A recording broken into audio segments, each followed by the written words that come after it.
Like and subscribe and click the bell icon to get new video updates. Ukraine-Russia war live. UN chief shocked as Russian missiles hit Kyiv during his visit. UN Secretary-General Antonio Guterres says attacks on Kyiv left him shocked after Russia shelled the city while he was visiting. Follow all of the latest developments with our live blog.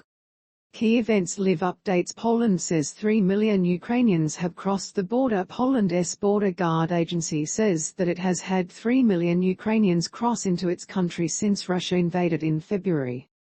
Anna Michalska, a border guard spokeswoman, said that the number included people who have crossed a number of times.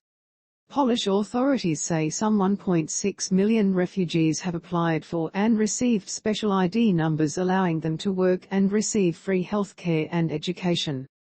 There have been 904,000 crossings from Poland into Ukraine since the invasion began, the Associated Press reports. Here are some photos of the blasts that hit Kyiv. 2 blasts shook Kyiv today, with one of them striking the lower floor of a 25-story building and injuring at least 10 people. The Associated Press have reported it to be the boldest attack on the capital since Moscow's forces retreated weeks ago. Strike injures 3 people in Zaporizhzhia. Local authorities say 3 people, including a child, were wounded when a rocket struck a residential area in Ukraine's south. Emergency services official Pavlo Zykov told the Associated Press at the scene on Thursday, local time, that the rocket had been hit by a Ukrainian anti-aircraft system and that, if it had struck directly, much more damage would have resulted.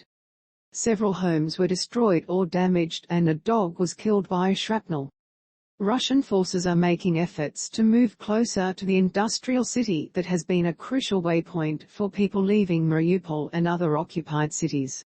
Ukraine and Bulgaria talk energy and defense cooperation. Ukrainian President Volodymyr Zelensky held talks with Bulgarian Prime Minister Kirill Petkov on Thursday, local time. Mr. Zelensky said the talks were very substantive and warm, and that Bulgaria had agreed to repair Ukrainian military equipment in their plants, the Associated Press reports.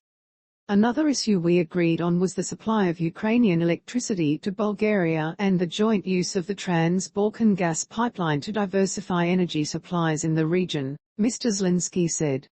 On Wednesday, Russia cut off natural gas supplies to Bulgaria and also to Poland. While Bulgaria gets more than 90% of its gas from Russia, the cut-off isn't immediately impacting the country too much because of other potential suppliers. The Trans-Balkan gas pipeline runs from Greece through Bulgaria and Romania to Ukraine. Seems to be a lot of red flags on display rather than the Russian Federation flag on the photos of the rehearsal for the May Day parade. David: Hey David, you make an interesting point. We've done some research and it looks like the flags that are plain red represent Russia's banner of the armed forces from the years 2000 to 2003. It is meant to symbolize the traditional red color of the armed forces of the Soviet Union. The current one is primarily red too, but it features a coat of arms. Here is a photo of Russia's current banner of the armed forces. Russia's banner of victory and the symbol of victory banner are also primarily red. Replicas of the banner of victory can be used alongside the national flag on Victory Day. UN boss has been left shocked by attacks on Kyiv. UN Secretary-General Antonio Guterres says attacks on Kyiv left him shocked after Russia shelled the city while he was visiting. The rockets shook the central Shevchenko district in Ukraine's capital and one of them struck the lower floors of a 25-story residential building, injuring at least 10 people, Ukrainian officials said. Those blasts were heard soon after Mr. Guterres completed talks with Ukraine's President, Volodymyr Zelensky. There was an attack on Kyiv. It shocked me, not because I am here but because Kyiv is a sacred city for Ukrainians and Russians alike, Mr. Guterres told Portuguese broadcaster RTP. Mr. Zelensky said the blasts prove that we must not drop our vigilance. We must not think that the war is over, he said.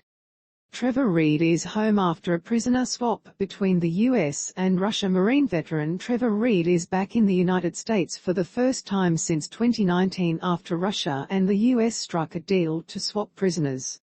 If you missed it yesterday, the two countries traded. Mr. Reed, who was jailed in Moscow, for a convicted Russian drug trafficker serving a long prison sentence in America. Mr. Reed was jailed for nearly 3 years after Russian authorities said he assaulted an officer while being driven by police to a police station after a night of heavy drinking. The U.S. agreed to return Konstantin Yeroshenko, a Russian pilot serving a 20-year federal prison sentence for conspiracy to smuggle